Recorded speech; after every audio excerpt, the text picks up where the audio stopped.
오늘은 우리가 민수기 10장에서 12장까지 나눌 터인데 제목이 참 재밌어요. 한번 따라합시다. 이동이다.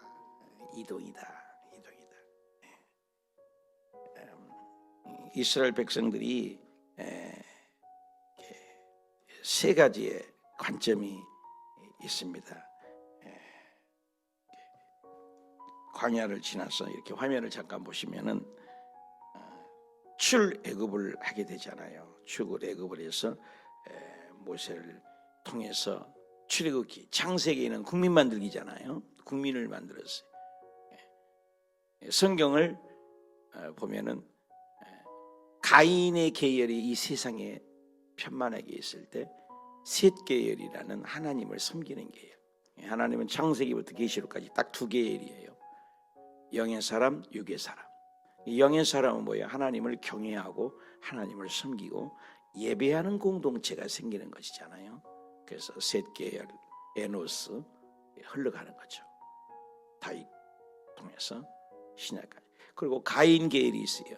무력, 무기, 힘, 폭력, 칼의 힘에 의해서 존재하는 세상 나라예요. 두 가지 계열이 타락 이후에 갈라진 거죠.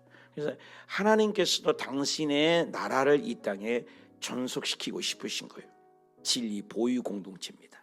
하나님을 예배하는 공동체. 그것이 셋 후손들입니다. 그래서 창세기에서 하나님은 이 세상에서도 국민 주권 영토가 있어요. 바벨 문화라는 게 있습니다. 바벨 나라가 있어요. 그래서 하나님은 당신의 나라를 세우기 위해서 창세기에서 국민을 만들고 출애굽기에서 이렇게 법을 만들었어요. 하나님께서 법을 주신 것이죠. 그래서 이제 이스라엘 백성을 모세 한 사람을 통해서 250만을 통해서 시내산에 오는 거예요. 이게 2개월 걸린 거예요. 이 시내산에서 이제 출애굽기가 만들어진 거예요. 그래서 창세기에서는 국민을 만들었다면 출애굽기에서는 뭐예요? 법을 주는 거예요. 하나님을 섬기는 예법, 준법, 기준이죠.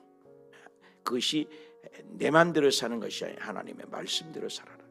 그리고 이제 민수기에 와서는 세 가지 지점이 있다고 그랬어요. 그 세 가지 지점이 1지점, 2지점, 3지점이 있어요. 그 1지점과 2지점과 이 3지점의 핵심이 뭐예요?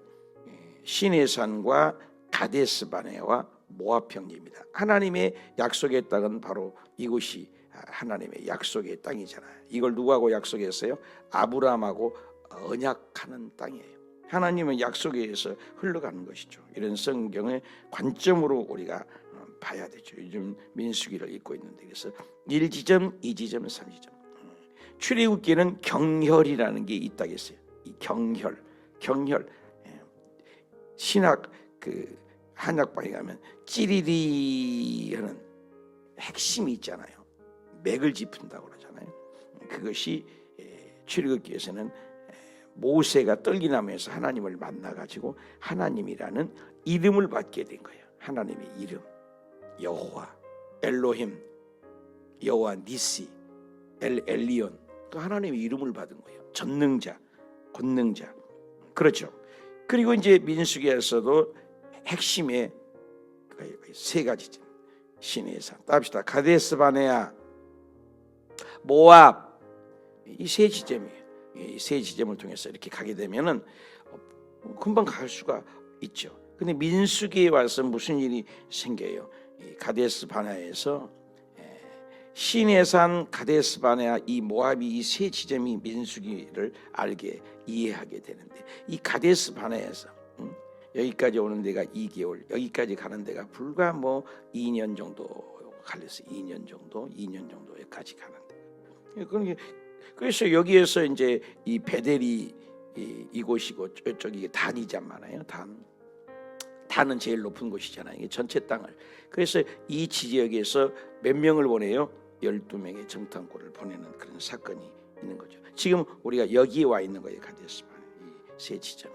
그래서 이 세 지점을 통해서 우리가 하나님을 이 민수기를 지금 배워가고 있다. 이렇게 여러분이 이해하시면 좋을 것 같습니다. 그 가운데 이제 이스라엘의 250만을 거느리고 가려다 보니까 뭐가 필요해요? 여러분 250은 오합지졸이잖아요. 그래서 요즘에 이렇게 마이크 있으니까 제가 조용히 이렇게 더 탁 전달이 되지 않습니까? 그때 당시에는 250만인데 그 바깥이에요. 광야입니다. 스피커도 없고 마이크도 없어. 어떻게 전달을 해요? 그 많은 사람이. 그렇다고 맨날 일하면서 구름기둥 불기둥만 쳐다볼 수도 없는 거고.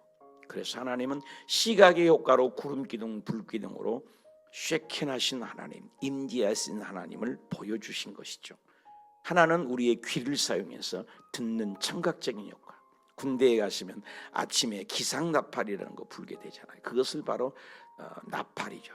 빠바밤빵 아침에, 또 저녁에 잘 때도 나팔이죠. 우리 뭐 얼마 안 됐죠. 우리나라에도 예배 시간 되면, 수요일 날 되면 그 종탑에서 아름다운 멜로디, 예배 시간인 땡그랑 땡그랑 종소리가 나고 그랬죠. 또 어렸을 때는 타종을 치고도 했습니다. 국가에서 다 없애가지고. 여러분 종소리 못 듣죠? 종소리 못 들어요. 이 나라가 그렇게 자꾸 예배를 못 드리게 하고 있죠. 그저께 우리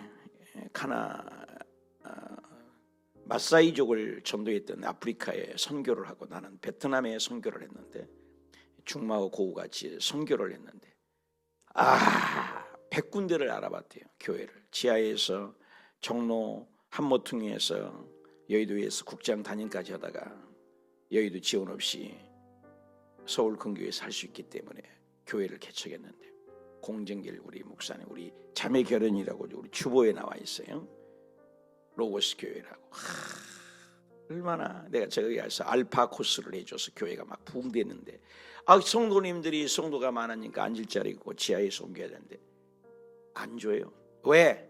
교회니까 안 줘. 심지어는 계약을 다 했대요. 근데 돈을 물어서라도 교회니까 안 준대요. 얼마나 서글프던지. 제 생각도 나더라고요. 제가 베트남에서 교회를 얻었는데 모두 다 계약까지 다 했는데 그 돈을 뭉칫돈을 받아갖고 다 되돌려 주는 것을 저도 100군데 이상을 알아봤어요. 가슴이 미어 터집니다. 교회 안 줘요. 시끄럽다가 안 주고, 공산 주의니까 안 주고. 근데 한국 땅에서도 버젓이 지금, 옛날에 교회가 있으니까 사람이 모르고 장사거리가 되고 먹거리가 된다고 그러는데, 여의도의 초원 아파트의 주변에는 교회 때문에 장사가 되기 때문에 교회를 귀하게 여기는 데도 있지만, 오늘날 한국의 상황을 보면 그렇지 않습니다. 교회이기 때문에 안 줘요. 그래서 100군데를 다니다가 한 군데 아현동에다가 지하에 조그마한 교회를 30년 목회하는 분이 은퇴하면서 그것을 물려줘서 이사했다는 말을 들었습니다. 참 안타깝죠. 이 교회가 세워질 수 없다는 게. 오늘도 이렇게 교회가 세워지고 하나님의 공동체가 움직이려면 신호라는 줘야 되고, 앰프, 시스템, 마이크가 있으니까 얼마나 전달이 좋아요. 군대도 나팔을.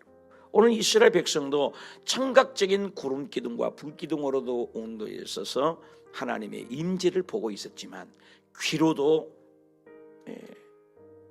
신호를 주는 것입니다. 그것이 바로 10장인 것입니다. 10장에 우리 3절에 보면 나팔 얘기가 나옵니다. 이와 같이 10장 3절인데 3절에 보면 나팔을 2개를 불 때는 어떻게 하라고 그래요? 나팔을 2개를 불 때와 또 그죠? 온 회중에서 모여서 나와라. 2개 불 때가 다르죠. 2개 불 때가 있고, 또 순두제대로 진영의 행진을 또 이렇게 하게 되었다. 그래서 또 나팔을 2개 불 때는 그러지만, 나팔을 이렇게 14장으로 넘어가면 4장으로 나팔을 또 하나만 불 때, 나팔을 2개 불 때, 또 1개를 불 때 다른 거죠. 또 나팔을 또 길게 불 때, 짧게 불 때에 이것을 신호로 만드는 거죠. 전쟁이 일어났을 때. 그래서 신호로 이렇게 이스라엘 백성들을 신호를 보냈다는 거예요. 나팔 소리.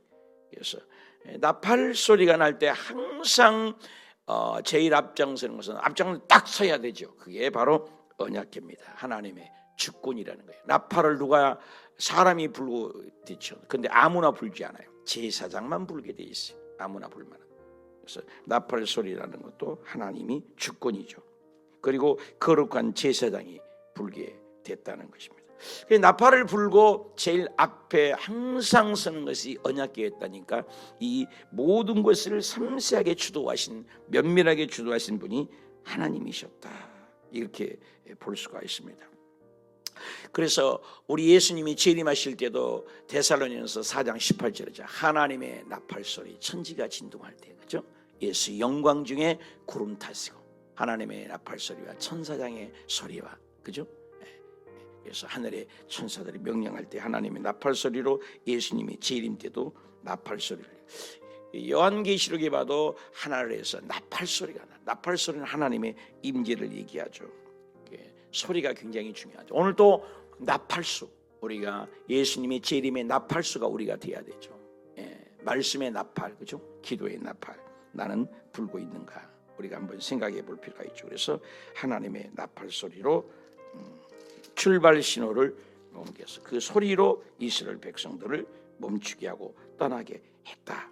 그래서 11절에 보니까 둘째 달 구름이 증거장막에서 떠오르게 했어. 한번 답시다. 이동이다. 참 움직이지 않아 하면은 움직이지 않았어요. 시각적인 효과와 청각적인 효과를 동시에 하나님은 사용하고 계세요. 시각적인 효과는 구름 기둥, 불 기둥이죠. 청각적인 효과는 나팔 소리로.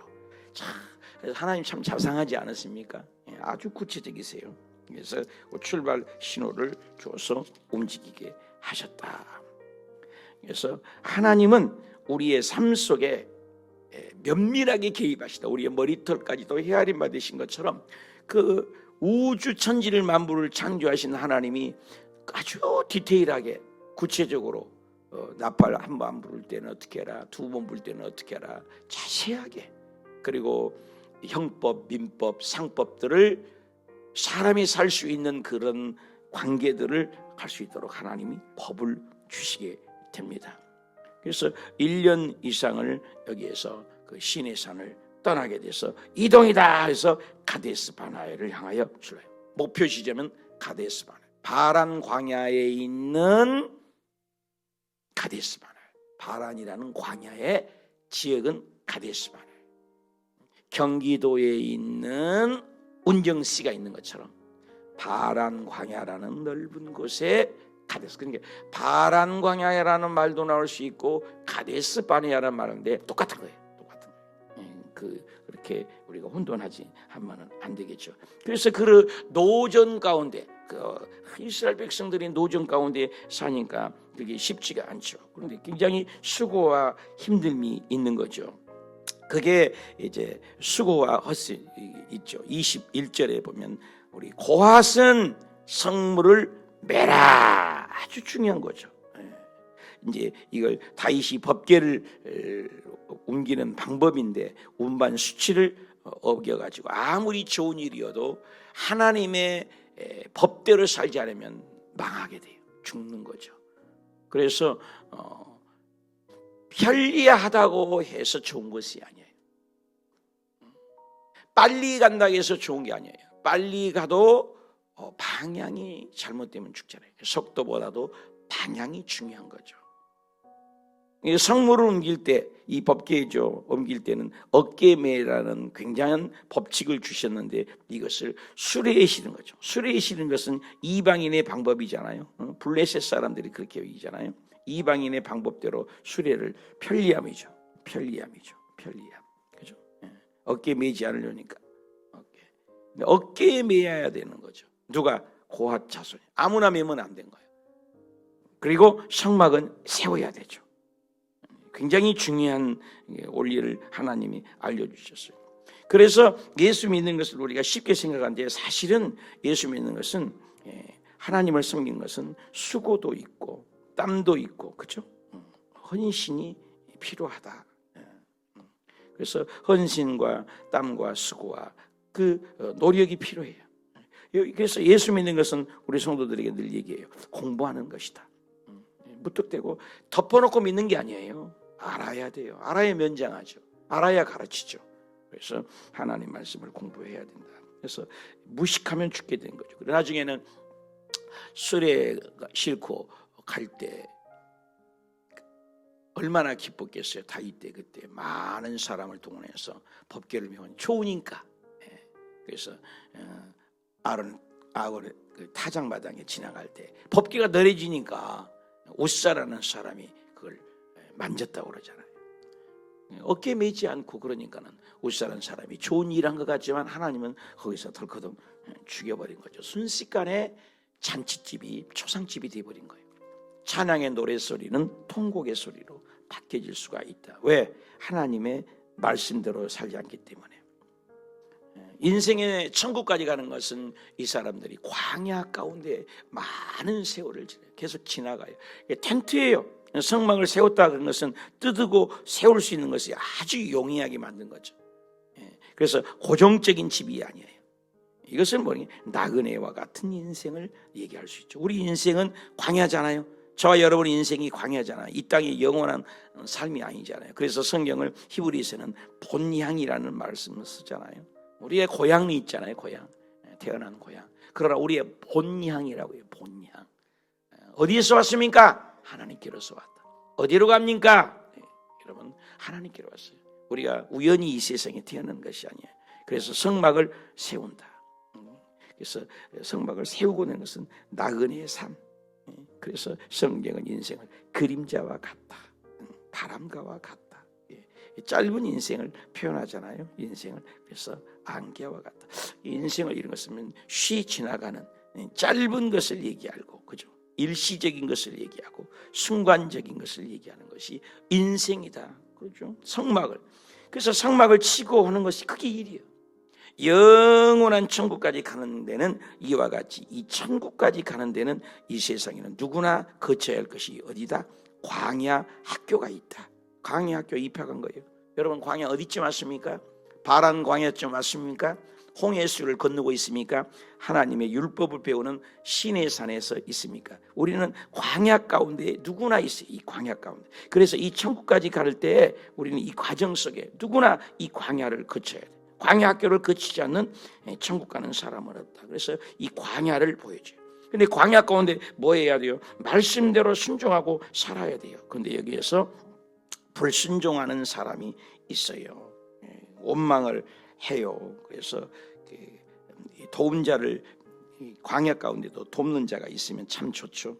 그래서 모세가 도움을 청하는 사람이 한 사람이 있는데 처남이죠. 모세가 모세의 장인 미디안 사람 루의 아들 호밥, 그러니까 뭐예요? 처남이잖아요. 그렇죠? 장인의 아들이니까 호밥, 처남이야. 이 호밥과 모세 사이는 처남 매부 사이죠. 그래서 이 땅에서 행진할 때 이 길을 잘 모르니까 나를 좀 알려줘라. 필요해요. 그러니까 우리가 하나님께 이 시험 볼 때도 최선을 다해서 기도하고 맡기지만 나도 노력을 최선을 다해요. 우리가 기도를 열심히 하지만 건강 달라고 아침마다 운동하고 저녁마다 운동도 필요한 거다. 그거죠. 그래서 이것을 네가 나를 도와주면 복을 얻으리라. 우리 인생의 여정 속에 이 돕는 자도 필요하다는 거예요.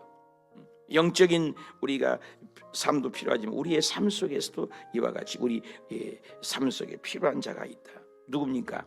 모세가 이르되 청하건대 뭐라고 합니까? 우리를 떠나지 말고 당신이 우리의 광야에서 어떻게 지칠지를 우리의 눈이 되어 주어라. 우리의 눈이 되어 주라. 뭐요? 광야에는 뭐요? 길이라는 것을 모르잖아요. 아는 사람만이 아주 엉뚱한 데 가보면 안 되잖아요. 여러분 산속에서 길을 잃으면 나침판이 있으면 북과 남쪽을 가르치는 나침판을 보고 알 수 있잖아요. 저와 여러분의 인생의 나침판은 성경 아니겠습니까? 성경은 만고불변의 법칙이요 진리입니다. 이 세상 책들이 도서관에 어마어마하게 많지만 그건 진리가 아니에요. 비진리입니다. 넌센스예요. 될 수도 있고 안 될 수도 있어요. 그러나 이것은 하나님께서 직접 우리 사람의 인간에게 온 인류에게 부여해 주신 특별 계시라는 거예요. 예수 그리스도가 특별 계시. 그래서 여러분 성경으로 돌아가야 돼요. 솔라 스크립투라. 우리가 이 천주교에서 나온 이유는 성경을 일반 사람에게는 못 읽겠어요. 그 이후로 성경을 헬라어로 번역됐을 때 성경 한 권이에요. 2천만 원이었어요. 2천만 원. 여러분 요즘 성경을 볼 수 있는 거 감사해야 돼요. 성경을 만질 수도 없어요. 평신도는. 누구든지 성경을 못 봤어요. 뭔 내용인지 몰라요. 그러나 지금은 성경은 평신도도 얼마나 성경을 보면 잘 가르치는지 몰라요. 주의 종 뺨을 칩니다. 성경 말씀을 알아야 돼요. 말씀의 종교죠. 이게 눈이 되어다. 우리의 삶의 눈이 되고 길이 어디가 길이냐 노래도 있잖아요. 어디가 길이냐. 길을 모르니까 헤매는 거잖아요. 길을 알면 간단하잖아요. 성공한 길, 축복의 길, 응답의 길, 아들 잘 되는 길, 사업의 성공의 길. 이 길을 묻는다. 눈이 된다. 광야에서 길을 모르잖아요. 우리 저와 여러분은 이 길을 모르고 살아요. 이 광야잖아요. 광야. 이 광야에 살지 않는 사람은 이 광야에서 눈이 되는 사람을 찾아야 돼요. 저와 여러분의 인생길에 광야같이 길에서 우리 길을 만든 자는 누굽니까? 그리고 11장에 오니까는 이 광야에서 나그네 삶 속에 누구나 걸어가는데 그 광야길에서 불순종과 악한 본성이 인생이 나옵니다. 버젓이 구름 기둥과 불 기둥이 있습니다. 있는데도 불구하고 그들이 불평하고 원망하게 되는 것입니다. 그것이 어디에 나옵니까? 11장에부터 시작이 됩니다. 참 안타깝죠.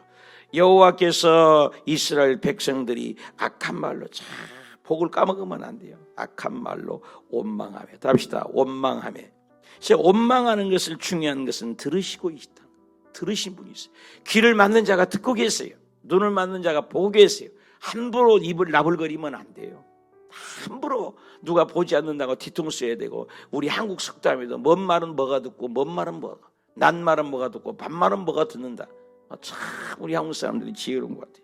듣는다는 거예요. 불평한 거죠. 자기들만 불평한 거 있는데 이 백성들이 악한 말로 원망을 하는 것은 무슨 말을 원망했는지는 구체적으로 없지만 그 원망하는 것을 자기들만 안 줄 알았는데 하나님은 다 듣고 계세요. 얼마나 디테일하세요. 우리의 삶 속에, 일반적인 삶 속에 깊숙이 개입하신 분이에요. 멀리 구만장천에 하나님을 알았어요. 모세는 그렇습니다. 광야에서 쫓겨나가지고 궁정에서 쫓겨나서 광야에서 40년, 궁정에서 40년, 80살입니다. 노인 꼬꼬 할아버지입니다. 아무도 없는 줄 알았습니다. 근데 하나님께서 떨기나무에서 모세를 만나주잖아요. 모세의 인생관은 무엇입니까? 이 광야에서 나는 이 궁중 교육받고 학문, 무예, 법학, 용병술, 기병술 대단한 석학입니다. 모세가. 여러분 시골 촌떼기 할아버지 아닙니다. 80을 넘었어도 광야에 쫓겨나서 사람 하나 쳐주겠다고 쫓겨나서 살면서 아무것도 안 됩니다. 비바람 찬바람을 바라보며 광야에서 양 뒷공문이나 쫓아다니고 사는 그런 인생관이 아닌데 이게 뭐냐? 저 2000년 전에 얘기했던 아브라함의 하나님, 이삭의 하나님, 야곱의 하나님, 관념의 하나님입니다. 그래서 모세는 거기서 관념적인 하나님, 이론의 하나님입니다. 머릿속에만 아는 논리의 하나님에 불과했습니다. 신경험이 없기 때문에. 그래서 모세가 떨기나무에서 하나님의 임재 체험을 합니다. 쉐켄하신 하나님. 아니 하나님이 여기 계시다니. 불꽃이 타긴 타는데 나무가 타지 않아요. 가까이 가니까는 소리가 납니다. 모세야, 모세. 당신 누굽니까? 너 신발 벗어. 내 신발이요, 신발. 여기는 거룩한 곳이다. 내가 있으면 어디나 거룩한 것이 되는 것이다. 당신은 누구요? 당신 이름이 누구요? 너가 나를 알고자 하냐? 나는 아브라함의 하나님, 이삭의 하나님, 야곱. 여러분 모세에게는 아브라함, 이삭, 야곱의 하나님 너무나 잘합니다. 이론의 하나님이요, 머리로 하는 하나님이요, 지식으로 하는 하나님입니다. 여러분 머리에서 가슴으로 내오는 신앙이 80년이 걸려요. 저와 여러분은 어떻습니까? 예수 그리스도를 머리로, 관념으로, 이론으로 끌고 가는 그런 믿음이 지금도 있지는 않습니까? 가슴으로 만나게 된 거예요. 현실의 하나님, 지금 하나님, 쉐킨하신 하나님. 그러면서 하나님이 나는 I am who I am. 나는 나다. 진짜 나는 존재하는 실제하는 하나님이다. 그러면서 김홍전 박사님께서 헬라어를 번역해서 멋진 말을 했어요. I will be who I will be. 내가 살아가면서 너 인생 가운데 투게더 하면서 내가 함께하는 것을 보여주겠다.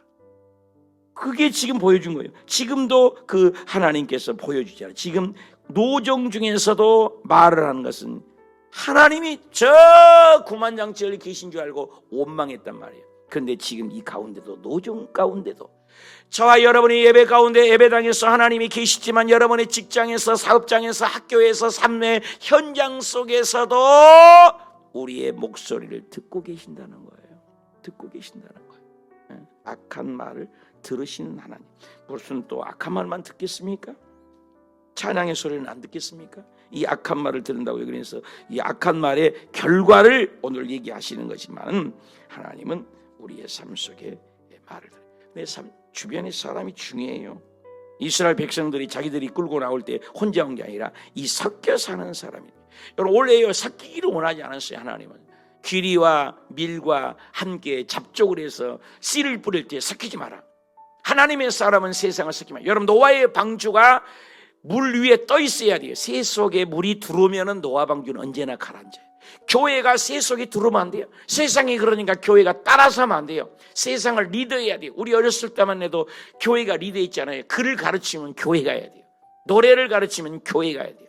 기타를 배우려면 교회가 해야 돼요. 탁구를 배우려면 교회가 해야 돼요. 그렇잖아요. 모든 게 교회가 리더를 했는데 지금은 어때요? 세상을 따라가는 거죠. 섞여 사는 이 무리들이에요. 이 부정적인 것은 빨리 섞여 사는 인종들이 데리고 나온 거죠. 그들이 탐욕을 품었다는 거예요. 누가? 이스라엘 백성이 아니에요. 그들이 먼저 탐욕을 품으니까 이스라엘 자손도, 그랬어요.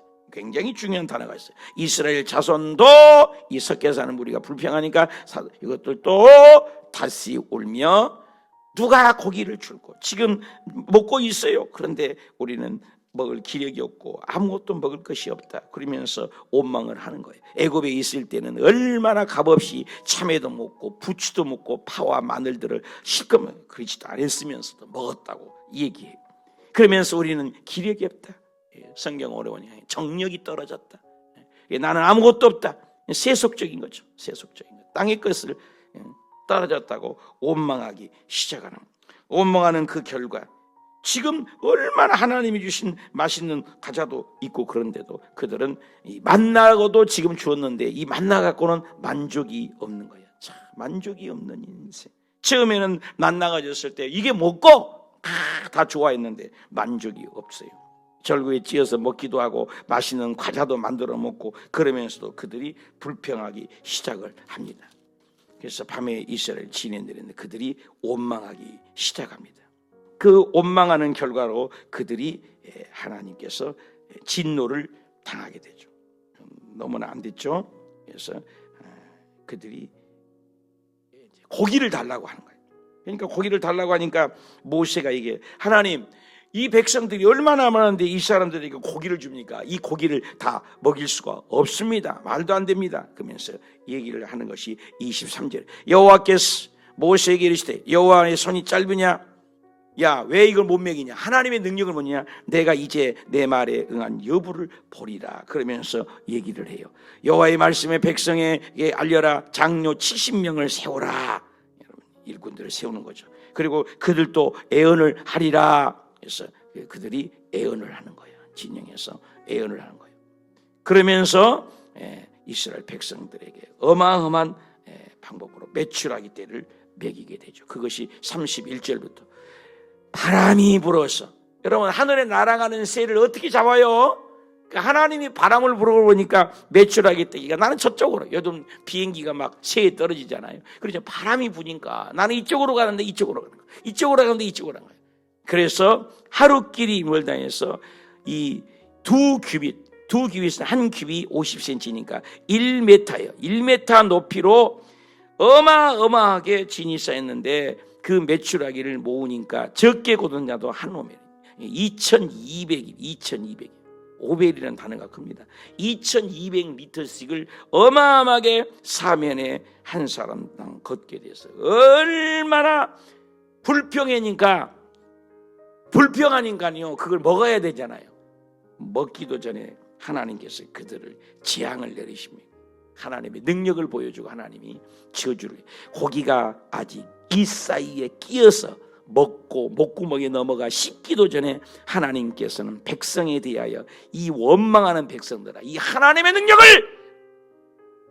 원망하느냐 큰 재앙을 내려서 많은 사람이 죽게 됐다. 참 이게 참 그래서 지금도 그 땅 이름을 기브핫다아라 하나님의 저주가 심하게 임했다. 원망하니까 이스라엘 백성들에게 고기 아니 앞에 누구 고기도 못 먹고 죽어요. 원망하면요 안 돼요. 원망하는 백성은 하나님이 망하게 돼요. 그래서 또 역시 12장에도 또 원망합니다. 참, 이 원망이 이 광야에서 계속해서 그래서 모세가 구스 여자가 이런 재혼을 했다고 이제 성경은 학자들은 얘기합니다. 어찌됐든 구스 여인하고 취한 것은 만약에 아내가 있는데 재혼이잖아요. 재혼이 잘못된 건 아니잖아요. 그때 당시는 이해 못하니까 미리암은 뭐요? 모세를 살려준 사람이 아니에요. 아론은 형이잖아요. 이 형제간들이 모세를 비방해요. 하나님의 지도자를 원망하니까 하나님께서는 또 그 원망하는 두 사람에게 벌을 내리시는 거죠. 어떤 벌을 내리십니까? 9절에 보니까 그와 내가 대면한 명백히 말하고 또 여호와께서 항상 형상을 보도록 모세와 내가 대면하여 한 지도자인데 여호와께서 그들을 향하여 그들이 누구예요? 모세와 누구예요? 원망하는 누구예요? 미리암. 이게 또 원망이에요. 그래서 하나님 그 원망하는 사람을 진노하고 하나님이 떠나네. 그들이 구름 위에서 떠나갔고 미리암은 뭐가요? 나병에 걸렸다. 문둥병이 걸렸어요. 눈과 같이 희어지게 됐고 아론도 미리암도 본즉 나병이 걸렸습니다. 그래서 이것을 고칠 수가 없을 때 결국 모세가 부르짖어서 그들이 아무리 약을 써도 고칠 수가 없는데 결국 누가 고칩니까? 결국 모세가 기도를 합니다. 모세가 대신 중보기도죠. 얼마나 중보기도가 중요합니까? 하나님 우리 누님을 살려주십시오. 여호와께 부르짖어서 여러분 오늘 아침에 부르짖을 때 여러분의 중보가 사업의 문둥병을 고쳐져 버리고 직장의 문둥병을 고쳐버리고 우리의 삶의 어떤 문둥병 같은 것들이 하나 고쳐주시는 기적이 일어나시길 바랍니다. 모세가 하나님께 부르짖었어요. 자기 일 아닙니다. 에이 이거 쌤통이다 그럴 수 있잖아요. 왜 나를 원망합니까? 여러분 하나님의 종을 교회를 불평하고 원망하면 하나님이 저주가 임한 거잖아요. 근데 그때 모세는 중보했어요. 여러분 이 중보자가 되세요. 모세 이 중보 기도로 말미암아 중요한 거예요. 고쳐줬다. 중요한 건 뭐예요? 결과가 좋았잖아요. 결과가 누구 때문에? 모세의 중보 기도 때문에. 여러분 오늘 모세의 중보 기도가 되어 가지고 우리의 사업을 살리고 가정을 살리고 직장을 살리는 복된 삶이 되시기 축복합니다. 기도합시다. 하나님 아버지